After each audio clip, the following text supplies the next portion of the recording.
capítulo 1, versículo 14 até o versículo 18. A irmã Terezinha já fez uma leitura de uma palavra bem gloriosa que nos corrige bastante, a palavra a qual ela trouxe. Então, Joel, capítulo 1, a partir do versículo 14, nos diz: santificai o jejum, apregoai o dia de proibição, congregai os anciãos e todos os moradores desta terra, na casa do Senhor vosso Deus. Clamai ao Senhor, aquele dia, porque o dia do Senhor está perto, e virá como uma assolação do Todo-Poderoso. Porventura, o mantimento não está cortado de diante dos nossos olhos. Alegrai-vos e regozijai-vos da casa de nosso Deus.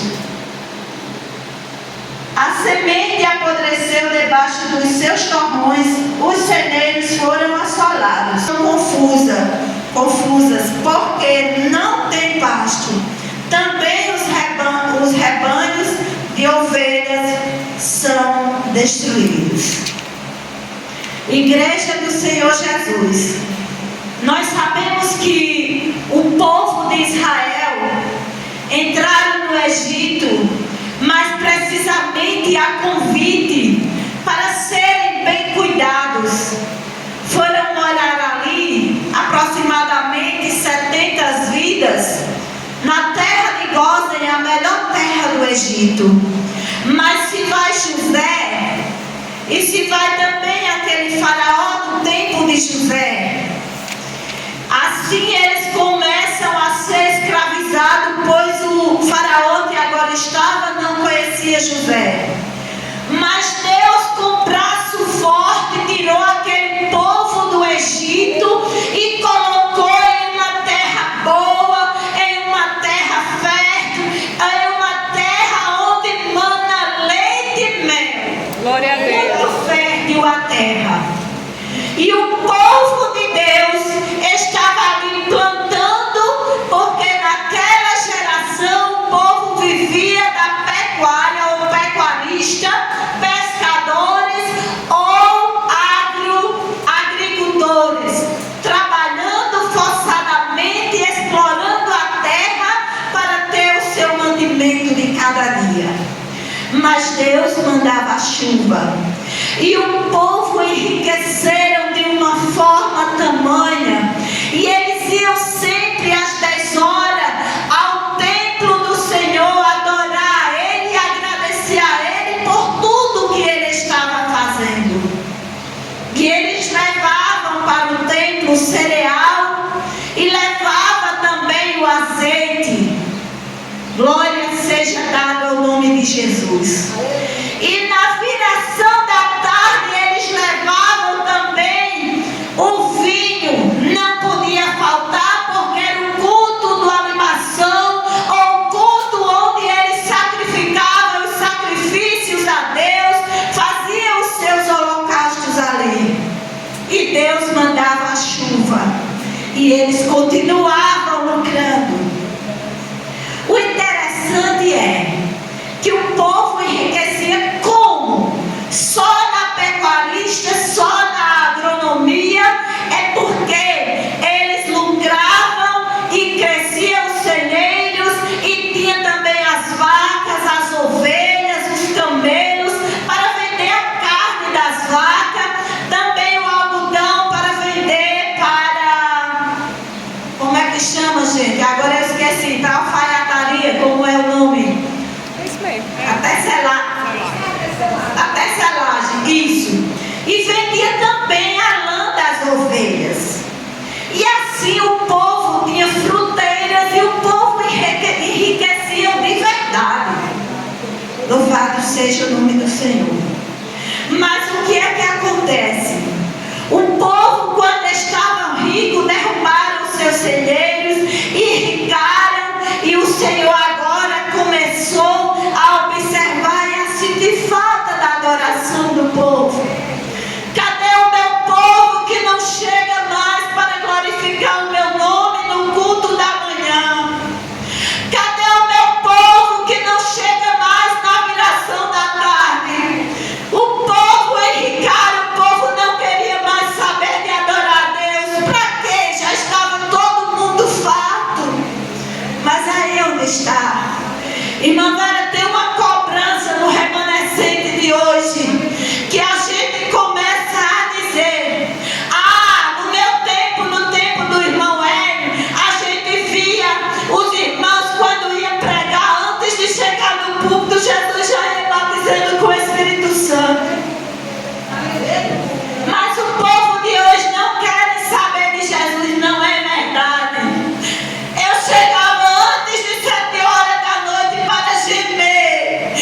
Senhor pegou e mandou o gafanhoto. Eu não sei dos que aqui estão presentes, não sei se o irmão Hélio já trabalhou na agricultura, mas eu me lembro, trabalhou não, né? Mas eu trabalhei muito e eu me lembro que a gente deixava a plantação bem verdinha, no outro dia estavam os caminhos de formiga e as folhas tudo sendo carregadas e soltava o caule. E assim aconteceu no povo de Israel. Mas o povo colocava agrotóxico, colocava o veneno e dizia: vamos batalhar, sem saber que era o nosso Deus. Quando nós vamos saber quando Deus está nos corrigindo? Se a gente não quer mais buscar, irmãs Irlene. Oh, aleluia! E o interessante era que quando assim era só cuidar, era só tratar que dava certo. Mas quando vinha o pulgão migrador, ele migrava no caule e a planta não tinha mais como crescer. Mas Deus mandou estas pragas para o povo de Israel e eles diziam: ainda tem caule, vamos investir nos insumos, nos maquinários, vamos trabalhar e vai dar tudo certo. Aí Deus segurou a chuva, trancou os céus. E o povo começou a não ter o que oferecer no templo. Não tinha mais trigo, não tinha mais cereal. E a terra secou e a semente apodreceu debaixo do chão. E como trabalhar agora se não tem mais chuva? Aleluia. Aleluia, glória a Deus. Sabe o que, irmãos? Deus só quer expor alguém. Gente, toda a vida foi gente. Então Deus sempre foi Deus. O povo de Deus muitas vezes vai quase ao chão. Aí diz: é o povo de hoje. Não, se levanta, Edjane, e começa a orar a Deus. Porque naquele tempo apareceu Joel, profetizando e dizendo: quem vos ensinou a fugir da ira futura? O dia do Senhor vem. Proclamai o dia de jejum. Tocai a buzina, sacerdote em Sião. Vocês sabem o que significava tocar a buzina ou o sofá? Era porque quando eles tocavam era uma convocação. Era grandes, pequenos, pretos, brancos, todos para adorar a Deus no templo em um propósito de clamar ao Senhor e dizendo: nós estamos gemendo, nós estamos padecendo, até a terra está triste, até a manada de vaca está confusa, os camelos não têm mais força para andar. O que fazer? O que fazer? Descer na presença do Todo-Poderoso. Temos que descer na presença de Deus, ajudar os ministros. Aí ele começa dizendo: sacerdote, o que é que aconteceu com vocês? Proclame agora aos filhos de vocês, diga a eles o que aconteceu, diga a eles o que Deus fez. Está faltando eles saber o que foi que Deus fez. Conta a eles, porque assim eles vão adorar. Os sacerdotes começaram a tocar a buzina, os anciãos, e convocar o povo. E disse: tranca os animais, vamos proclamar o jejum. Mas quem casou agora, chama o noivo para descer também. Saia do seu dia de núpcia e a noiva saia do seu tálamo e desça também para adorar o Senhor. Mas e as grávidas? Chama as grávidas também. Mas as criancinhas de peito, não deu peito para eles. Deus botou para que as crianças de peito fossem jejuar. Enquanto nós não queremos jejuar, e quando Deus viu as criancinhas chorando e clamando pelo peito da sua mãe, ela sem poder dar, porque era um dia de proibição, aí Deus se quebrando e o povo adoraram. Aí Deus diz: Joel, diga para o povo que eu vou mandar de volta a chuva temporânea. Aleluia!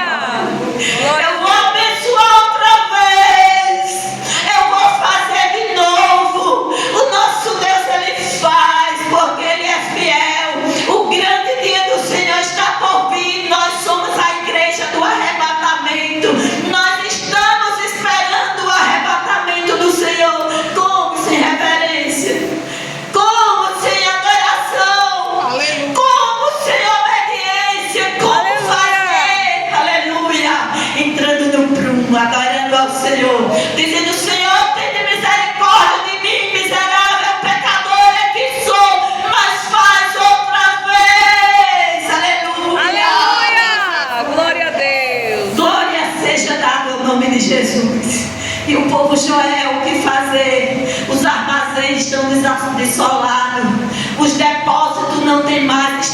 enferrujados, os maquinários estão quebrados, mas e as vossas enxadas, cadê? Pegue elas e comece a arar a terra. Aí Deus começou a mandar chuva e o povo começou a trabalhar, mesmo no dia de raio, de densas nuvens. O povo começaram a trabalhar, porque não ia mais para o templo, porque não tinha o que oferecer ao Senhor e não tinha mais presença. Como caminhar sem a presença de Deus? Como adorar se não tinha mais azeite? Vinhateiros, vocês não se envergonham com isso? Como? Se os nossos pais não nos ensinaram. Mas a terra começa a brotar de novo, começa a produzir um vinho novo, começa a encher os celeiros outra vez, e o povo começa a adorar, e os velhos começam a ter visão, as crianças começam a se encher do Espírito Santo, e Deus derrama a sua presença outra vez. Recebam a presença do Senhor para se encher da sua graça, para caminhar mais uma milha, para não sermos somente um sepulcro caiado, uma fruta bem madura por fora, mas apodrecida por dentro. Aleluia! Que o Senhor nos abençoe, que o Senhor nos encha da sua presença, do seu poder e da sua graça. Mas o dia do Senhor, Ele virá como um ladrão de noite e vai arrebatar a sua igreja. Quem estiver preparado vai, e quem não estiver, infelizmente vai ficar, porque nós víamos muito batismo com o Espírito Santo, porque cada um que ia pregar lá dizia: olha, João Batista passou batizando com água, mas vem um aí que eu não sou digno nem de desatar a quarta dele. Vocês busquem, bota a cara no pó, esfregue as ventas no chão. Não era assim, irmão Hélio? Que Jesus te batizará com o Espírito Santo e com fogo. Nós éramos ensinados, nós ouvíamos muito, não tinha muita inteligência, não tinha muita sabedoria, mas a presença estava conosco. A presença é o mais importante. Nós temos que aprender. Mas João Batista, Paulo, ele sempre dizia: aprendei de mim, como eu também vos ensinei. Que eu aprendi do Senhor, aquilo que eu aprendi do Senhor, eu também vos ensinei. Então nós temos que ensinar o nosso povo. E que Deus nos abençoe e continue abençoando cada uma de nós, em nome de Jesus. Amém.